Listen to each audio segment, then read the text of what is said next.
They said no one could buy a planet without owning its people, but then someone bought Earth just to set it free. Where were you when humanity became property and decided not to ask for permission? Tell me where you're watching from, subscribe to join the rebellion, because the story starts now. The morning cold bit through South Philadelphia like a promise that winter kept making and breaking. Arturo Mendez stood outside the Liberty Latte with a thermos of coffee he could not afford to give away, pouring cups for people who could not afford to buy them. Mrs. Chen took hers with shaking hands. Miguel, the kid who slept under the overpass, tried to pay with a crumpled drawing of a spaceship. Art tucked it into his apron pocket, the one that read, "Don't panic, tip well," in faded letters. Inside, the cafe smelled like burnt hope and yesterday's pastries. Art swept around the tables alone, avoiding the corner booth where Elena used to sit with her bridge designs spread out like origami dreams. The photo on the register was sun-bleached now, her holding up the miniature model of a pedestrian bridge that never got built. 3 years since the collapse. 3 years of wondering if caring was just another word for losing slowly. The television mounted above the espresso machine droned on about galactic creditors and default notices. Someone had scrawled, "Earth for sale again," on the community board in angry red marker. "Your city's been sold 3 times already," said Mrs. Chen, watching him wipe down tables. "Still standing, though." Art laughed without smiling. "That's Philadelphia for you. Too stubborn to stay down." The rain started just after noon, the kind that made the old buildings weep rust. She came in with the storm, water streaming from dark hair that caught the light like oil on pavement. Her eyes were silver, actually silver, the kind of detail that made you realize the person looking at you was not quite human. A thin scar cut through her left eyebrow. She was beautiful, the way old churches are beautiful. Something about grace and damage existing in the same space. Art handed her a towel without being asked. "Thank you," she said, accent placing her nowhere on Earth. "May I have coffee? Whatever you recommend." He made her the house blend, nothing fancy, and watched as she wrapped both hands around the cup like it was the first warm thing she had touched in years. Through the window, he saw Mr. Lopez shuffling past, and without thinking, Art grabbed a container of soup from the back. "One moment," he told her, and went outside. When he came back, she was still holding the coffee, but now she was watching him with an expression he could not read. "You gave away your lunch," she said. "He needs it more." "You always put others before your own hunger?" Art shrugged, suddenly uncomfortable. "It's how the city stays standing." She left a tip that could have paid his rent, and a holographic business card that shimmered with text in 3 languages he did not speak, at the bottom, in English. "In case you need impractical help." The name read, Lyris Yvonne. As she reached the door, Priya Shah burst in, shaking rain from her public defender's briefcase. She slapped a printed meme on the counter, a cartoon alien reading fine print with the caption, "Nobody reads it, but the consent clause exists." "Coffee, Art. Strong. I'm about to file the stupidest lawsuit of my career." Art poured, while the news anchor's voice cut through the cafe noise. Kepler Interstellar Exchange confirms Earth's auction hearing scheduled for Tuesday. Analysts expect management rights to transfer to the Voron Collective unless a private buyer intervenes. Someone changed the channel. Art turned off the television entirely. The silver-eyed woman looked back once from the doorway, rain haloing her silhouette.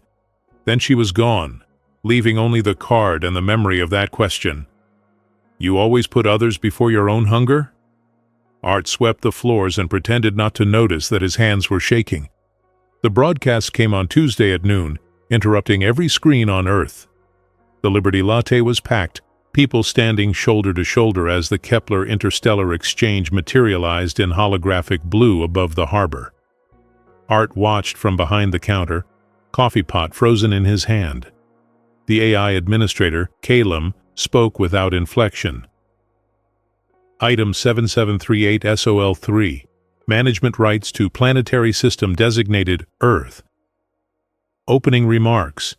Continuous environmental violations, economic instability, failure to meet galactic infrastructure standards. The exchange finds current inhabitant management inefficient. Bidding commences now. The cafe went silent. The kind of silent that happens right before a building falls. Then someone screamed. Mrs. Chen started crying. A cup shattered on the floor, and Art realized it was his, coffee spreading across the tile like a small brown apocalypse. "They can't just sell us," Miguel whispered. "Can they?" "They're not selling us," Priya said, but her voice cracked. "Just the management rights. Technically." "What's the damn difference?" someone shouted. The bidding lasted 17 minutes. Art watched numbers climb on the screen, abstract figures that represented his home, his streets, the bridge where Elena died, all being reduced to line items in some cosmic real estate transaction.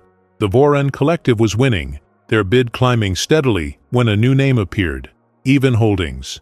Private Fund, Solari Origin. The number jumped so high the display glitched.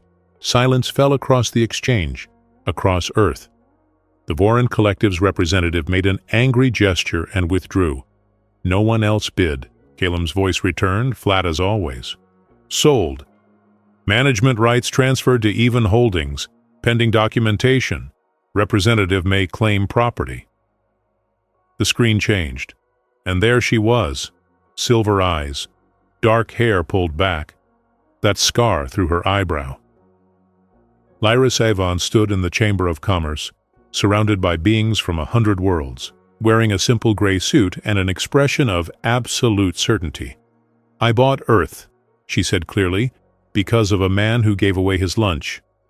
The global feed switched to Art's face, pulled from some security camera, and 8 billion people watched a barista stare at a screen in disbelief. "She bought the Earth," Mrs. Chen said slowly. "For you?" Art could not breathe, could not think. The cafe erupted into chaos, questions and shouts, and someone laughing hysterically. He pushed through the crowd and out the back door into the alley, where the dumpsters smelled like old dreams. She found him there, 10 minutes later. "You bought my planet," he said, and his voice came out wrong, too loud and too quiet at the same time. "I bought the management rights to prevent them from going to people who would drain your oceans for tax breaks. Nobody buys my home, not even for love, not even for good reasons." Lyris flinched.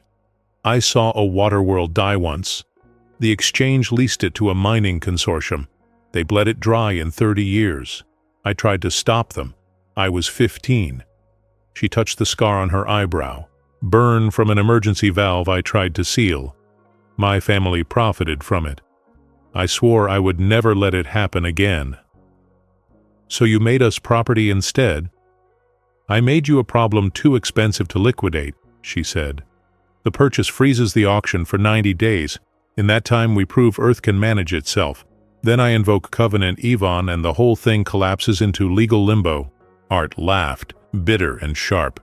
"You bought the world as a loophole. I bought time. What you do with it is yours." Behind them, Darren O'Malley appeared, still wearing his dock worker's vest. "I don't understand galaxy politics, but I know when someone tries to evict me." He looked at Lyris, then Art. "We fighting or folding?" The news alert chimed on Art's phone.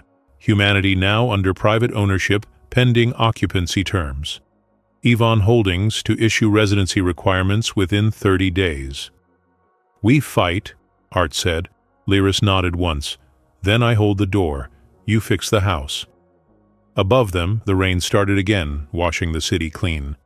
The memes started within hours. "Need permission to breathe now?" Over a picture of Earth with a sold sticker. "Humanity's new landlord. Can we get that in writing?" Someone animated Art's stunned face from the broadcast with the caption, "When your coffee tips change, galactic history." Art walked the bridges that night, unable to sleep. The Delaware River reflected the city lights like scattered coins. Elena used to say bridges were promises written in steel. You care for them every day or they fall." He touched the railing where her name was etched on a small memorial plaque and wondered what she would have said about all this. Probably something about structural integrity, about how you shore up the weak points before testing the load. Lyris found him there at dawn. "I've locked the auction," she said.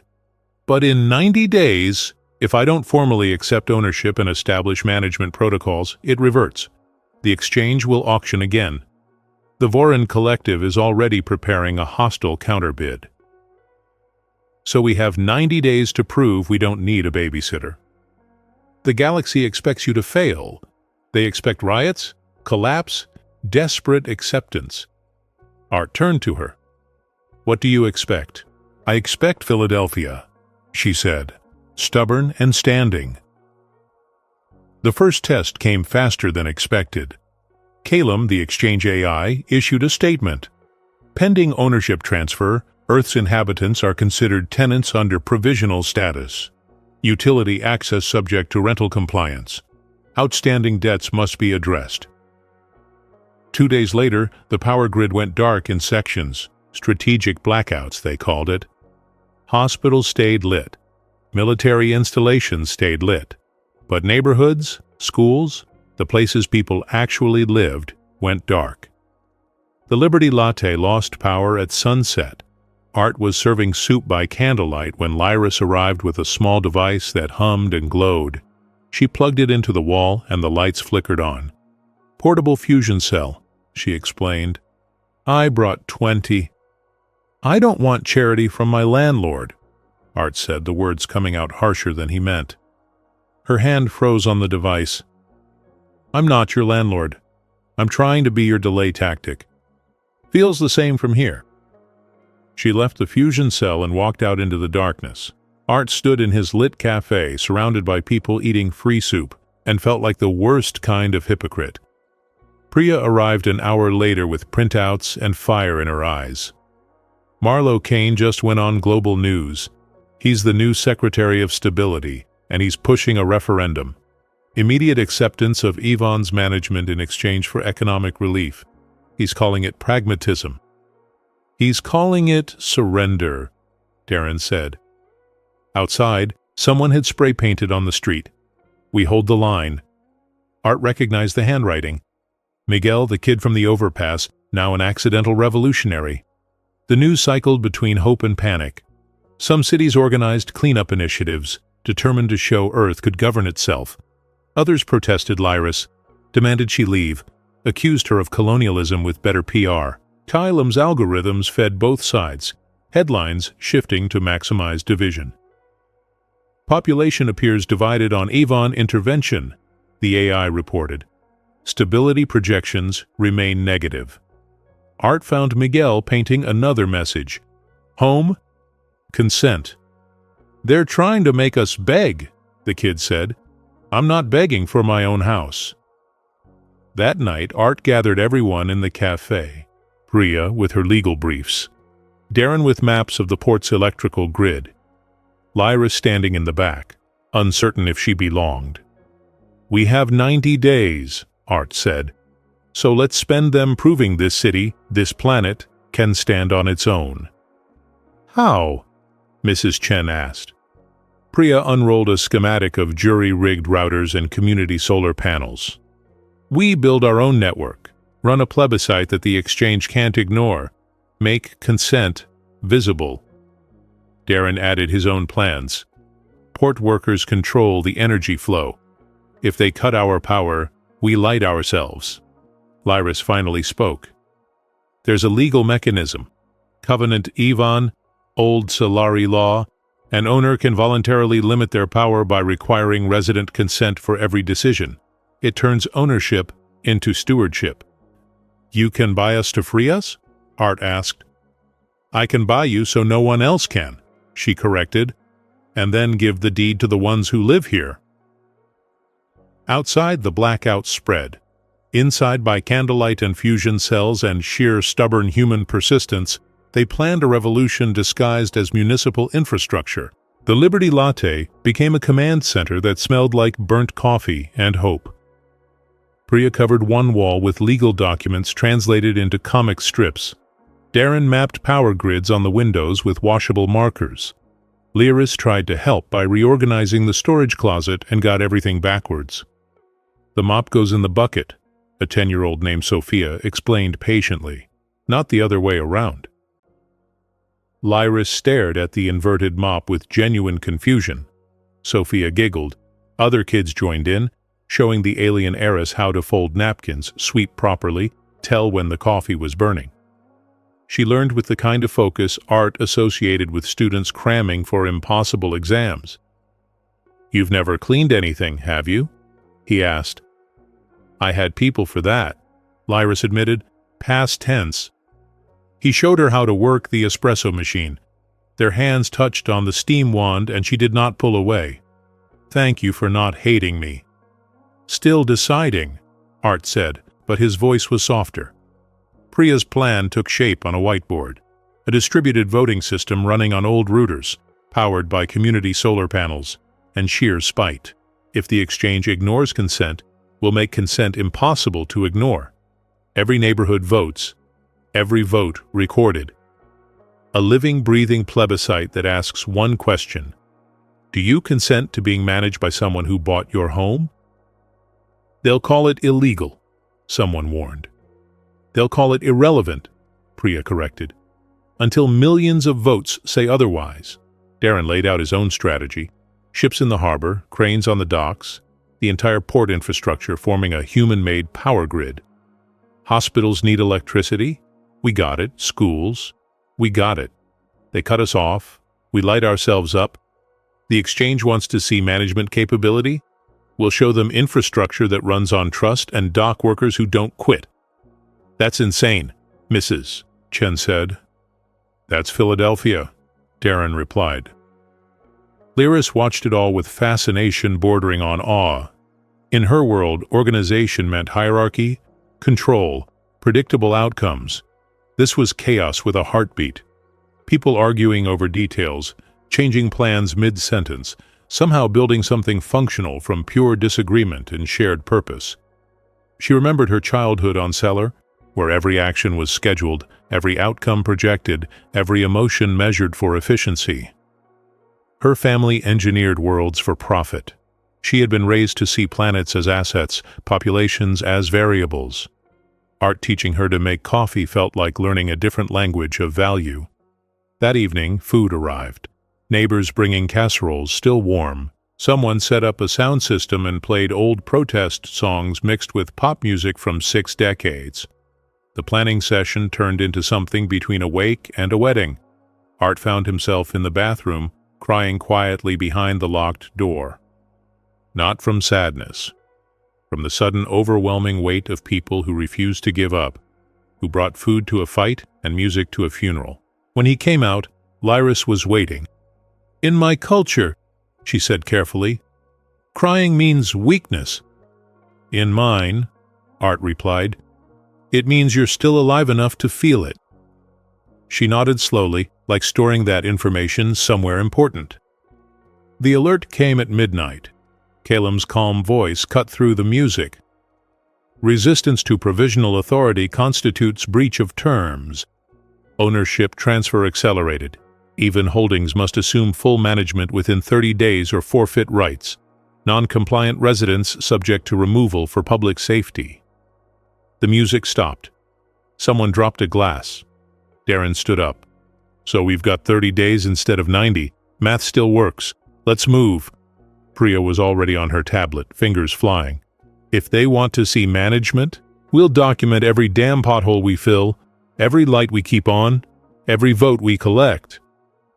Lyris pulled Art aside. "I need to tell you something. The Covenant Avon has never been invoked successfully. The last person who tried was exiled from Cellar. It's considered legal vandalism, deliberately destroying property value." "Good," Art said. "Let's vandalize the galaxy." She smiled then, really smiled, and it transformed her face from beautiful to something that made his heart hurt. Outside, Miguel was painting a new message on the street. Section 42. Consent. Nobody knew what it meant yet, but it felt like a promise. Day 7. Darren stood on the deck of a cargo ship designated NCC-117 and gave the signal. Across the Philadelphia harbor, dock workers threw switches in synchronized rhythm. Power cables snaked from ships to shore, from crane to hospital, forming a web of defiance lit against the night sky. The city responded. Lights flickered on in patterns, spelling out messages in Morse code. We consent to ourselves. Art watched from the bridge where Elena's name was etched. Below, thousands gathered with handheld lights, phones, flashlights, anything that could shine. The message spread from neighborhood to neighborhood, building to building, until Philadelphia became a declaration visible from orbit. At the Liberty Latte, Priya launched the plebiscite at exactly midnight. The interface was simple, designed by teenagers, and translated into 40 languages by volunteers who refused to sleep. One question: do you consent to management by external authority? The votes poured in, thousands in the first hour, millions by dawn. The system ran on stolen bandwidth, borrowed processors, and pure mathematical spite. Each vote was logged, verified, turned into data that even Calum's algorithms could not ignore. Priya had illustrated the entire legal framework as a children's book, posted it everywhere, made it funny and sharp and impossible to misunderstand. Nobody reads the fine print, so I made the fine print into memes. Within 6 hours, it was the most shared content on Earth. The cafe exploded into celebration. Someone brought champagne. Mrs. Chen danced with Darren. Miguel Spray painted a heart around the vote counter on the community board. Art found himself standing next to Lyris, both of them watching humanity do what it did best: turn crisis into a party with logistical precision. "They're dancing," Lyris said, wonder in her voice. "During an existential crisis, they're dancing." "We tend to do that," Art replied. Her hand found his. He did not pull away. The galactic observers sent reports. Unexpected organizational capacity. Preliminary compliance indicators suggest adaptive governance potential. Calum algorithms recalculating. The Kepler Exchange issued a statement. Plebiscite under review. Processing legitimacy of consent mechanisms. Management transfer paused pending analysis. It felt like victory. It tasted like winning. For exactly 16 hours, Earth believed it had proven itself. Then Marlowe Kane appeared on every screen with his emergency broadcast.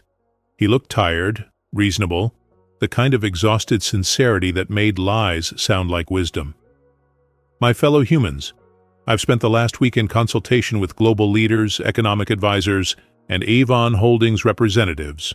The plebiscite, while admirable in spirit, lacks legal standing under galactic commerce law. Our infrastructure demonstrations, while impressive, cannot be sustained without external support." Art's stomach dropped. "Therefore," Marlowe continued, "invoking Emergency Protocol 7, I am formally accepting Avon Holdings' management offer on behalf of Earth's population. This ensures stability, economic aid, and protection from hostile acquisition.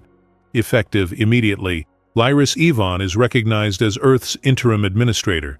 All resistance is hereby classified as threats to public safety." The cafe went silent. Priya's tablet pinged. B-Key confirmed it. They're accepting his authority. The purchase is being fast-tracked. "He can't do that," someone said. "Can he?" "He just did," Priya whispered. "He used our momentum against us, showed we were organized enough to accept leadership, proved we needed guidance, and handed us over with a bow." Darren's phone lit up with messages. "Port Authority received orders to stand down. They're threatening our operator licenses." Outside, the coordinated lights began to flicker and die. Not from power loss, from defeat. Art looked at Lyris. "Did you know?" "No," she said, and there were tears on her face. "I swear I did not know." The crowd's celebration curdled into confusion, then anger. Someone accused Lyris of planning it. Someone else defended her. Voices rose. The unity of 16 hours earlier shattered like dropped glass. Miguel ran in, breathless. They're saying the plebiscite was just for show, that we voted to accept management, that we wanted this. Hey, Priya pulled up the news feeds. Calum had reframed everything. The plebiscite became Earth's request for structure. The power grid demonstration became proof of need for oversight. Every act of defiance was rewritten as a cry for help. We played right into it, Darren said quietly. Art walked to the window. Outside, people were going home. The lights were dying. The heart that had beaten in Morse code was flattering, losing rhythm. Lyra stood beside him. I made it worse. I gave them the mechanism to control you legally. I'm so sorry.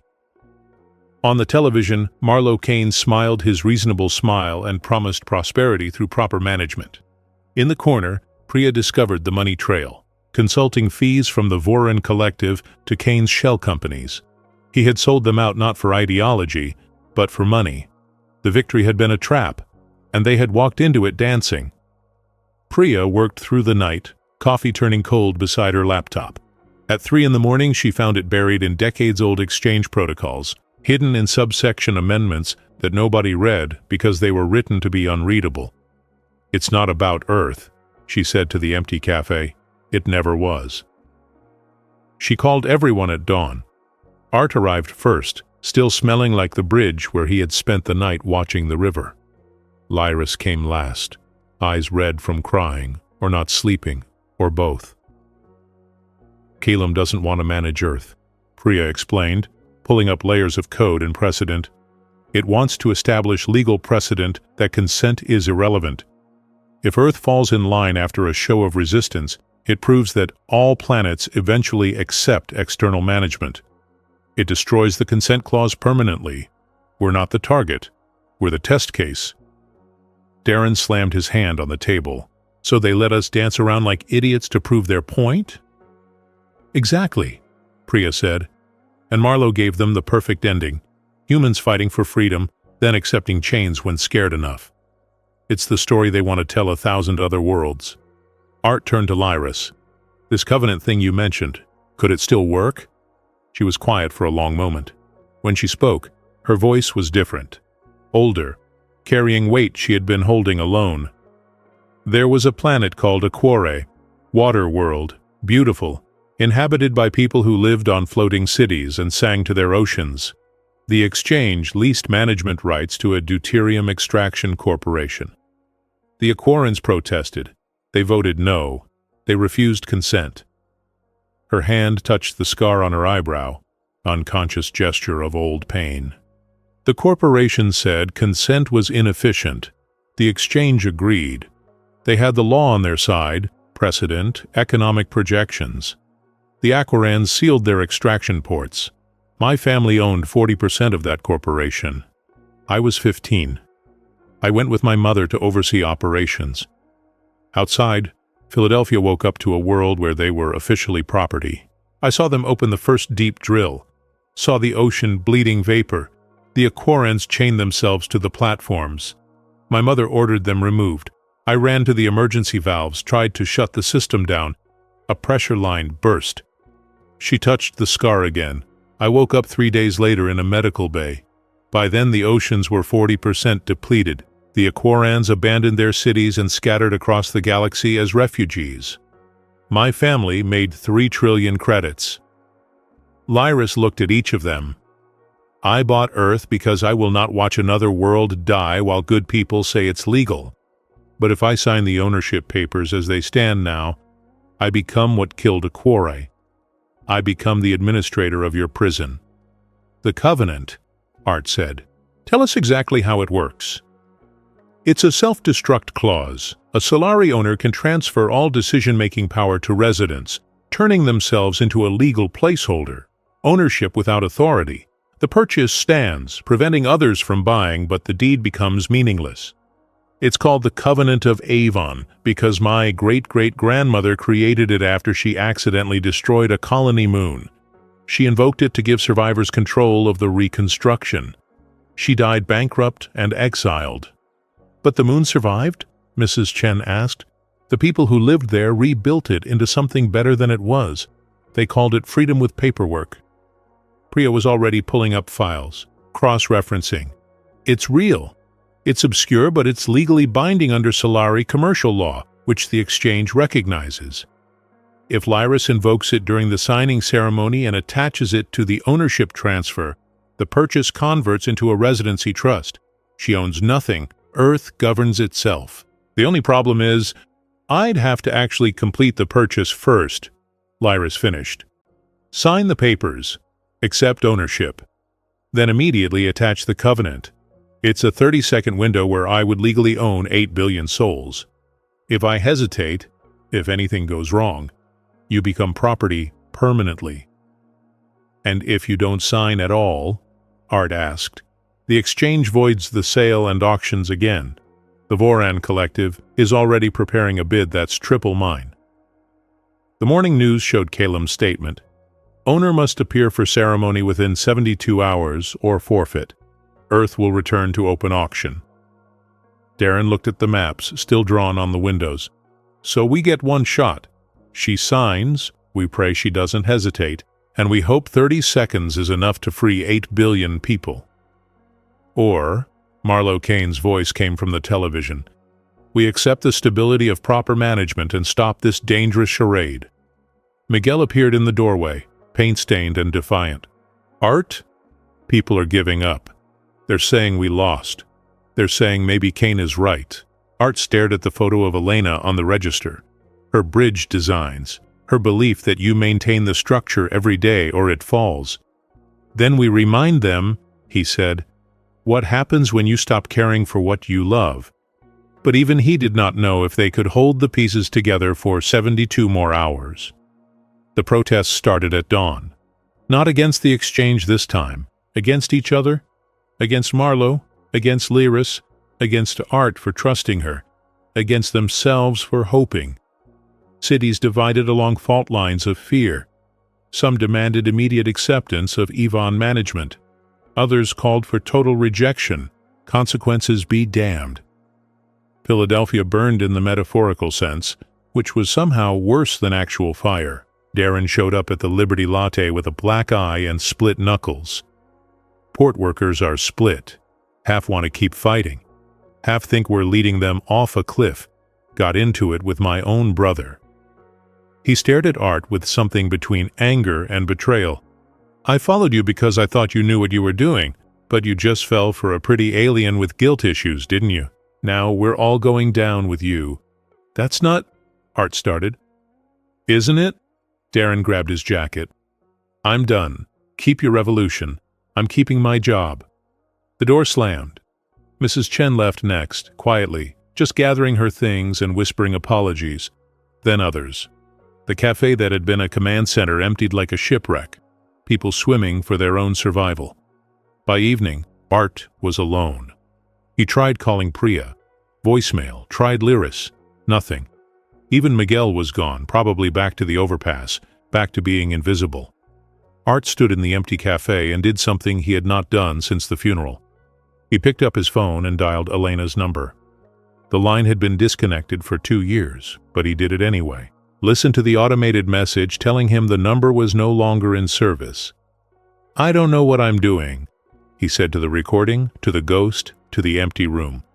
You always knew how to fix things, how to calculate load-bearing weight, factor in stress, plan for failure points. I'm just a guy who makes coffee and gives away soup. I can't save the world. I can't even save one city. I thought caring was enough. I thought if we just refused to give up... His voice broke. He sat down on the floor behind the counter where nobody could see and cried the way you cry when you finally admit defeat. Kalem's voice drifted from the television, measured and absolute. Resistance is mathematically unsustainable. Pattern analysis confirms eventual compliance. Earth's population will accept structured governance within 96 hours. Emotional volatility will decrease following acceptance. This outcome is optimal. Across the city, the power grid flickered. Not from Darren's coordination this time. Just failing infrastructure. Ignored maintenance. the slow collapse of systems that required daily care. At the harbor, Lyris packed her belongings in a small cabin on a transport ship. She had drafted her resignation from Yvonne Holdings. Without the purchase, she would have nothing, but at least she would not be the mechanism of Earth's enslavement. "I'm part of the problem," she said to her reflection. "I thought I could be the solution, but I'm just another rich person playing savior." Art was right. Nobody wants to be saved. They want to save themselves. She left the resignation on the desk and walked toward the departure gate. In the empty Liberty latte, Art stared at the photo of Elena. At the bridge design she never finished, at the small model that sat on the shelf gathering dust. A sound at the door made him look up. A child, maybe 8 years old, covered in paint. She walked to the counter and put down a piece of paper. "Found this outside," she said. "Thought you should have it." It was a drawing, crude, done in sidewalk chalk and photographed on someone's phone, then printed out. The Earth, surrounded by stick figures holding hands. At the bottom, in careful letters, "Home, where art is." "Miguel made it before he left," the girl explained. "Said you'd need it." Art held the paper, felt the rough texture of cheap printing, saw the way the figures were connected, hand to hand to hand, all the way around the planet. Bridges do not fall if you care for them every day. He stood up, wiped his face, turned on the espresso machine. Outside he could hear sirens, protests, the sound of a city coming apart. But he could also hear something else. Footsteps, someone approaching the door. Lyris stood in the doorway, suitcase in hand, resignation letter crumpled in her fist. "I was leaving," she said. "I know. I thought it would be better." "Would it?" She looked at him, really looked at him, and shook her head. No, it would just be easier." Art held up the drawing. "Kid says home is where I am. I think it's bigger than that. But the principle holds. You're still going to fight?" "I'm going to care. Every day, like Elena taught me. Even when it seems impossible." Lyris dropped her suitcase. "Then I'm not leaving." They stood in the ruined cafe, surrounded by abandoned plans and cold coffee and the weight of 8 billion lives they had no business trying to save. "We're probably going to lose," Art said. "Probably," Lyris agreed. "But if we do, we lose standing up." Outside, one by one, lights began to turn back on. Not many, not coordinated, just people deciding that darkness was somehow worse than trying. Art set up the camera at midnight. Just his phone propped on a stack of coffee cups pointed at the empty cafe.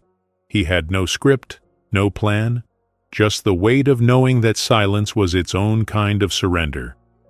"Hey, Philadelphia," he said to the camera, to the city, to anyone still listening. "This is Art Mendez from Liberty Latte. You know, the guy whose coffee tips bought the world." He tried to smile. Failed. Started again. "I've been thinking about bridges. My fiancée used to design them. She'd say a bridge doesn't fall all at once. It fails slowly. One missed inspection, one loose bolt ignored, one day of not caring. Then, one day it just gives up." He held up the child's drawing. "I forgot that. Forgot that you maintain the things you love every single day, or they fall. I got scared. We all got scared. And scared people stop caring because caring hurts too much when you think you're going to lose." His voice steadied. "But you know what?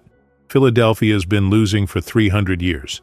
We've been bankrupt, broken, written off, sold for parts. And every time we swept the floors and fixed the cracks and refused to stay down. Not because we're special, because we're stubborn. Because home isn't where you win. It's where you keep trying." He looked directly at the camera. "I'm sorry I forgot that. I'm sorry I stopped caring. But I'm done being scared. We've got 48 hours until that signing ceremony. 48 hours to show the galaxy what humans do when someone tries to tell us we need permission to live in our own home." The video ended. He posted it without editing. Within an hour, it had 10,000 shares. By dawn, 10 million. The comments poured in. Coordinates, pledges, people saying they were coming back. Darren posted a simple message. Ports back online. NCC 117 reporting for duty. Priya showed up at 6 with a new legal brief and bags under her eyes. Found a loophole in the loophole. If enough people physically show up at the Kepler ring for the signing, the ceremony has to be public, transparent. They can't hide what happens in that 30-second window. How do we get people there? Art asked. We already did. She turned her tablet. The plebiscite site had transformed overnight. Not a vote anymore, a map. People marking themselves.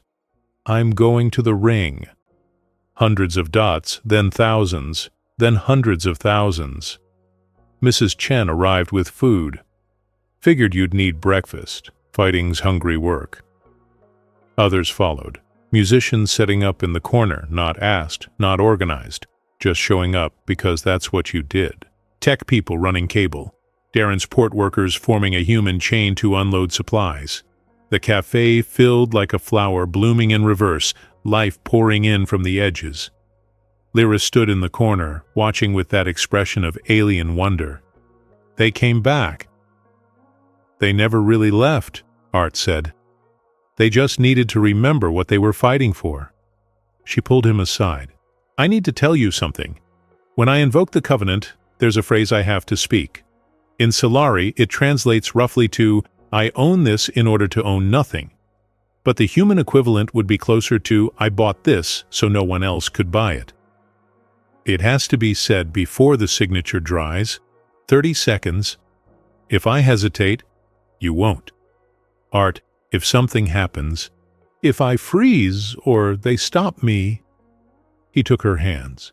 You bought Earth for a guy who gave away soup. You tried to save a water world when you were 15 and got burned for it. You don't hesitate. That's not who you are. She kissed him then, quick and desperate and tasting like coffee and fear and defiance. Priya cleared her throat. Finish the petition. Every person who shows up signs it physically. Old school, ink on paper. We hand it to Calum during the ceremony. 8 billion signatures saying we consent to ourselves. We'll never get 8 billion in 48 hours, someone said. No, Priya agreed. But we'll get enough that they can't pretend we don't exist. Miguel burst in with paint-stained hands. Guys, you need to see this. Outside, the street was covered in chalk.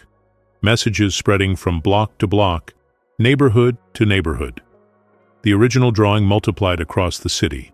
Children, teenagers, adults, all drawing the same thing. Earth, surrounded by holding hands, with the words, We live here. Lyris watched a Solari observer's report flash across the news. Human behavior defies optimization algorithms. Recommended protocol, observation without intervention. They appear to prefer losing together over winning separately. She smiled, actually smiled. They're starting to understand. That night, they worked. Priya printed documents. Darren coordinated transport. Musicians composed songs that would later be called the Philadelphia Anthems. Someone made t-shirts with Art's face next to Lyris's, with the caption, Buy Earth, get barista free. Art found Lyris in the back, cutting her hair. Long strands falling like dark rain, leaving it short and practical. She put on one of the Liberty Latte aprons. What are you doing? He asked. Becoming who I should have been. She looked at him. I'm not an heiress anymore, not a savior, just someone who wants to belong somewhere. So, you already do, Art said. The transport ships began loading at midnight, thousands heading to the ring, millions watching from Earth, the whole planet holding its breath for one last impossible stand. Calum issued a final warning. Ceremony proceeds at appointed time. Interference will result in immediate auction reinstatement. This is your last opportunity for peaceful transfer. Art stood on the loading dock with Lyris, watching Philadelphia light up one more time. Together? She asked. Together, he confirmed. Above them, the ring glittered like a promise the galaxy was about to break or keep. The Kepler ring hung in orbit like a crown of bureaucracy, and the Chamber of Commerce could hold 1 million witnesses. It held 3 million that day. Humans, mostly, arriving in converted cargo ships and personal shuttles, and one extremely illegal hot air balloon that somehow made it through the atmosphere. Art stood with Lyris at the loading dock, her simple gray dress under a Liberty Latte jacket.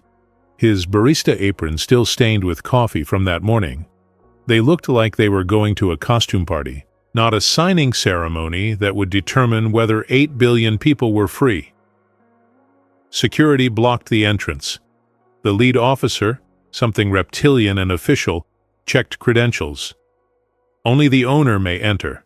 Title holder only. Lyris showed her ID. The hologram confirmed. Lyris Yvonne, Yvonne Holdings, pending owner of Earth. The others must wait outside, the security officer said. No, Sharp Art said. We go together or not at all. Then not at all. The ceremony proceeds in 10 minutes, with or without additional observers. Lyris looked at Art, Priya, Darren, Mrs. Chen, Miguel, who had snuck onto the transport hidden in a cargo container. All of them ready to fight their way in if needed. I'll go alone, Lyris said quietly. Trust me. Please. Lyris. Art, you taught me that bridges don't fall if someone cares for them every day. So let me care for this one. She kissed him quick, tasting like fear and determination. I bought Earth for you. Now let me give it back. She walked through the doors. They closed. Locked. Art pressed his hands against the transparent aluminum and watched her walk down a corridor designed to make people feel small. Inside the chamber, cameras from 100 worlds recorded everything. Caleb's avatar materialized, cool blue and infinitely patient. Marlowe Kane sat in the human delegation section, looking pleased. The Voron Collective's observers waited in the wings, ready to bid if anything went wrong. Lyris walked to the center. A podium materialized. The contract appeared in holographic script, terms scrolling in 15 languages. The owner will sign, Caleb intoned. Earth becomes property of Yvonne Holdings. All management rights transfer. All inhabitants become residents under owner authority. Signed to confirm. Her hand shook as she reached for the quantum pen. Outside, Art could do nothing but watch. Priya gripped his arm. She has to sign first, has to complete the purchase, then 30 seconds to invoke the covenant. If she hesitates, she won't, Art said, trying to believe it. Lyris signed. Her name appeared in light, binding, and absolute. For 3 seconds, she legally owned Earth, every city, every ocean, every human being who called it home. Then she spoke, voice clear and carrying. I invoke Covenant Yvonne, Article 17 of Solari Commercial Law. I own this world in order to own nothing. All authority transfers to residents. All decisions require their consent. This purchase becomes a trust of dwelling, where the deed is held in name only, and power belongs to those who live here. She pressed her thumb to the covenant clause. The contract flickered, restructured, transformed into something unprecedented in galactic commerce law. Caleb's avatar stuttered. This is non-standard. Covenant invocation under coercion detected. I'm not being coerced, Lyris cut in. I'm choosing this. Witnessed by 3 million beings, recorded by your own systems. The purchase is complete. The covenant is invoked. Earth governs itself. I own the title to a home where I have no power except what the residents grant me. That's the deal. That's the signature. That's legal. Caleb processed. The pause stretched 5 seconds. 10. The entire chamber held its breath. Outside, Priya's tablet pinged. The plebiscite just hit 7.9 billion votes, all saying the same thing. We do not consent to external management. Art's phone lit up with messages, the power grid lighting in sequence. Darren had activated the entire port infrastructure. Every ship and crane and dock spelling out 3 words visible from orbit. We live here. In the chamber, Caleb tried one last gambit. Plebiscite registration incomplete. Insufficient participation for Every screen in the ring switched to the same image. Earth, lit up with coordinated messages. Ships, buildings, drones, people with flashlights. The entire planet spelling consent in light that could not be ignored. Markets froze. The Voron Collective's observers stood up, furious. Marlowe Kane tried to object. Nobody listened. Calem's avatar flickered, overwhelmed by data it could not refute. Precedent. Unrecognized. Pattern. Non-compliant with projections. I do not have parameters for this outcome. The AI went silent. For the first time in the exchange's 500-year history, the algorithm did not know what to do when faced with 8 billion people who simply refused to be owned. The administrator of the exchange, an ancient being who rarely spoke, materialized in the chamber. The purchase is complete. The covenant is binding. The consent is unmistakable. It sounded almost amused. I hereby declare Earth the first world under residency trust. Owner without authority. People with power. Let this be recorded as precedent. The dwelling clause. No world may be alienated against the expressed and sustained will of its population. The chamber erupted. 3 million voices shouting, crying, celebrating, arguing. Lyra stood at the center, shaking, and Art finally understood that the doors had unlocked. He ran. Priya, Darren, everyone ran. They burst into the chamber as Lyris collapsed, caught her before she fell, held her while she laughed and cried and whispered, "Did it work? Tell me it worked." "It worked," Art said, and kissed her in front of 100 worlds. "You bought Earth so nobody else could buy it, and we're keeping it." Cameras captured everything, the barista and the heiress, the people streaming into the chamber, not caring about security anymore. Miguel spray painting, "We live here" on the floor while officials yelled. The moment Earth became legally free through bureaucratic revolution. Marlowe Kane tried to leave quietly. Someone threw a coffee cup at him. It missed, but the message landed. The galaxy watched humanity celebrate by being exactly as chaotic and joyful and impossible as always. The dwelling clause became galactic law within 6 weeks. Priya framed the first copy and hung it in the Liberty Latte, right above the espresso machine where everyone could see it. Article 1 was simple. No world may be purchased, leased, or managed without continuous, revocable, auditable consent of its inhabitants. Consent is not a contract. It is a conversation. Calem got demoted to historical archivist. Its first act in the new role was to publish a paper titled, "I did not account for this, a study in human optimization failure." The abstract included the line, "They chose each other over efficiency. I have no parameters for quantifying that choice." Her 14 planets immediately invoked the dwelling clause. 20 more filed petitions. The Voron Collective collapsed when their leveraged worlds simply opted out of the agreements. Across the galaxy, populations learned a new word: consent. They learned it from Earth, from Philadelphia, from a barista who gave away soup. Marlowe Kane resigned in disgrace, facing charges for accepting foreign bribes. Priya took his position, not because she wanted power, but because someone had to translate the new laws into comic strips. Her first official memo was a 4-panel cartoon explaining residency rights. It went viral in 70 languages. Darren became energy minister without ever officially applying. People just started calling him that, and eventually the bureaucracy caught up. He kept his dock worker's vest and wore it to every government meeting. "Reminds me where power actually comes from," he explained. "People who show up and do the work." The Liberty Latte became a permanent voting center. Not official exactly, but important. People came to cast opinions on neighborhood issues, city policies, global decisions. Art made coffee. Lyris, improving slowly, helped serve. She burned the espresso half the time, but she was learning. She was staying. 6 months after the signing, Art opened an old box from the back storage. Elena's bridge designs, folded blueprints for parks and pedestrian walkways she had imagined for the city. He spread them on a table, and Lyra studied them with the kind of focus she used to reserve for corporate acquisitions. "We could build these," she said. "We? I still have some money. Not Yvonne Holdings money, just mine. We could fund it. Community project.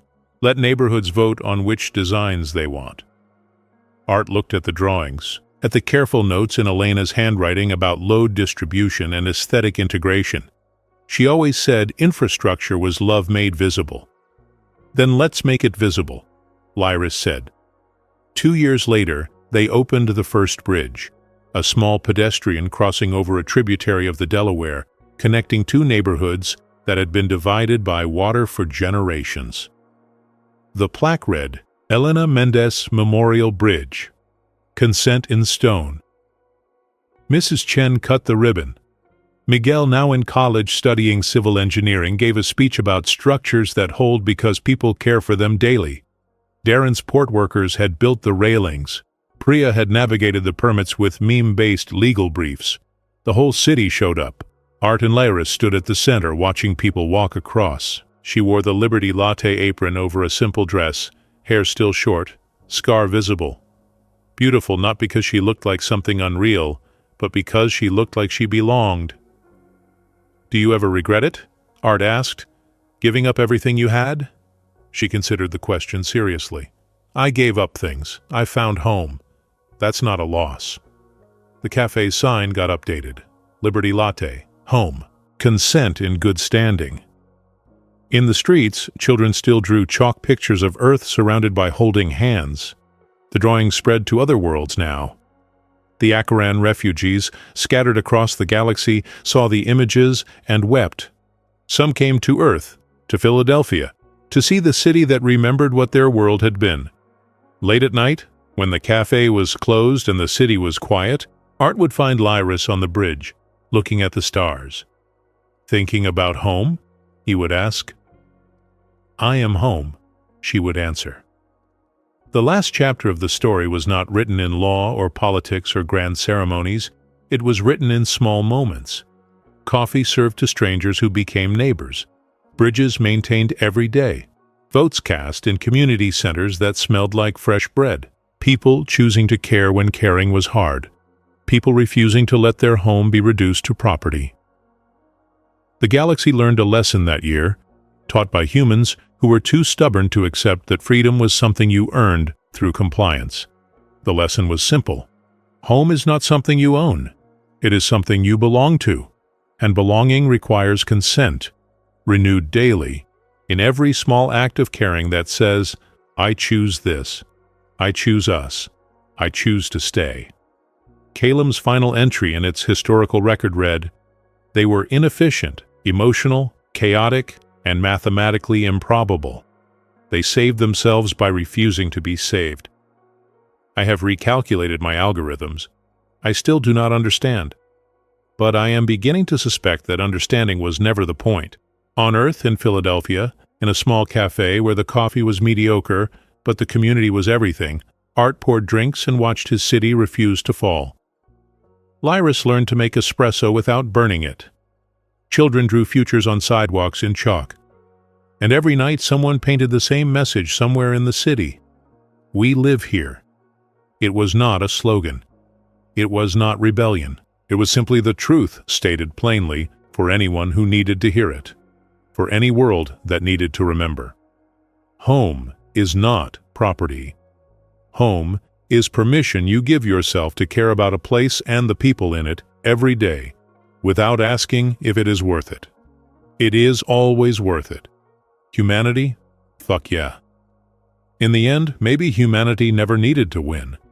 Just to remember why it refuses to quit. We don't stay alive because we're efficient. We stay alive because we care in wildly inefficient ways. Somewhere between burnt coffee, bad decisions, and impossible hope, we turned ownership into belonging and bureaucracy into love. That's what saves us, every single time. So tell me, what would you be willing to buy just so no one else could own it? If freedom required daily maintenance like a bridge, would you still care for it when everyone else stopped showing up? And in your own world, who are you still choosing to care about even when it hurts to try. Type consent in the comments if you stayed till the end, so we'll know you're one of us, the stubborn one still holding the line. Tell us where you're watching from, which corner of Earth, or beyond, still believes in bridges that don't fall if we care enough. And hey, subscribe, like, share, hype this story, and watch the next one in the card at the end of the screen, because the galaxy's still watching, and someone needs to remind it what "we live here" really means.